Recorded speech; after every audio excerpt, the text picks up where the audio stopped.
Magandang hapon, Pilipinas. Narito na ang mga dapat ninyong malaman sa lagay ng ating panahon. Dahil pa rin sa epekto ng hanging habagat, ilang bahagi pa rin ng ating bansa ang patuloy na makakaranas ng mga pag-ulan. Sa abiso nga ng Pag-asa, kaninang alas 2 ng hapon, inilabas itong orange rainfall warning. Dito yan sa may probinsya ng Zambales at sa Bataan. Ibig sabihin, sa mga nabanggit na lugar, posible yung mga pagbaha.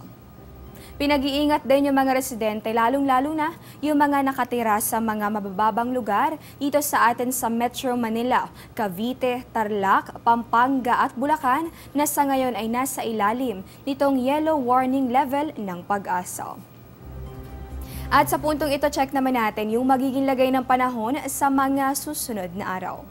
Unahin natin dito sa City of Pines sa mga dadalo sa couples retreat na gaganapin dyan. Inaasahan naman natin na bukod sa malamig na panahon, paghandaan ninyo itong maulap na kalangitan na siya magdadala nito mga pulupulong pag-ulan o pagkidlat at pagkulog. Magpapatuloy yung ganyang panahon hanggang sa araw nitong Biyernes at ang ating temperatura pagitan ng 16 hanggang sa 22 degrees Celsius. Dito naman sa atin sa Kamaynilaan sa mga organizers ng declamation contest na ginaganap kaugnay nitong nagpapatuloy na buwan ng wika, inaasahan din natin itong mga tsansa ng pag-ulan sa mga susunod na araw. Kaya naman makabubuti ko mga sa indoor venues nyo na lamang gawin yung mga nasabing declamation contest. Temperatura natin bahagyang mababa pagitan ng 24 hanggang sa 32 degrees Celsius sa araw po yan ng Biyernes.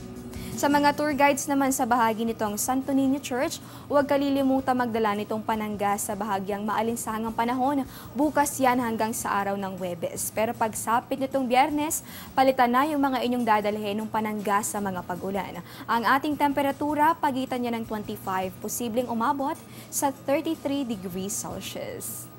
Check naman natin sa bahagi nitong Metro Davao. Ito, sa mga naghahanda na para sa gaganaping Kadayawan Festival. Sa susunod na linggo, inaasahan naman nating hindi kayo bibiguin nitong pangkalahatang maaliwalas na panahon. Ating temperatura pagitan niya ng 25 hanggang sa 33 degrees Celsius. Bahagyang mataas, kaya naman stay hydrated dun sa mga residente sa nasabing lugar. Sa mga kababayan naman ni Hidilyn Diaz dito sa Zamboanga City na naghahanda na para sa Heroes Welcome na igagawad sa kanya, inaasahan naman nating makikiayon din sa inyo ang panahon. Good weather condition in the coming days at yung temperatura, pagitan ng 25 yan hanggang sa 32 degrees Celsius. Diyan lamang po kayo, magbabalik pa ang Panahon TV matapos ang isang paalala. Tatanungin ko ang lahat ng nararapat itanong. Tatanungin ko sina Manong at Manang, mga kaibigan at katrabaho, Si Obama at ang barangay tanod. tatanungin ko ang mga taong dapat tanungin para sa mga bagay na dapat ipaliwanag. Para sa bansang kailangan magtanong. para sa kinabukasan ng ating bayan.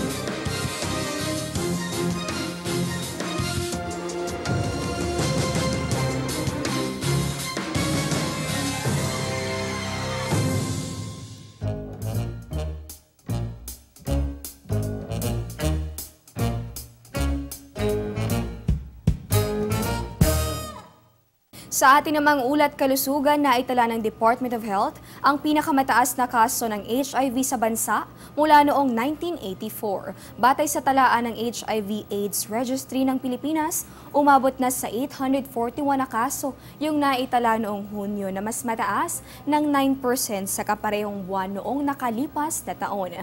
Sa mga nahigit na sa 800 cases na naitala, 104 yung na-develop sa AIDS at 63 sa mga ito yung nasawi dahil sa nasabing sakit.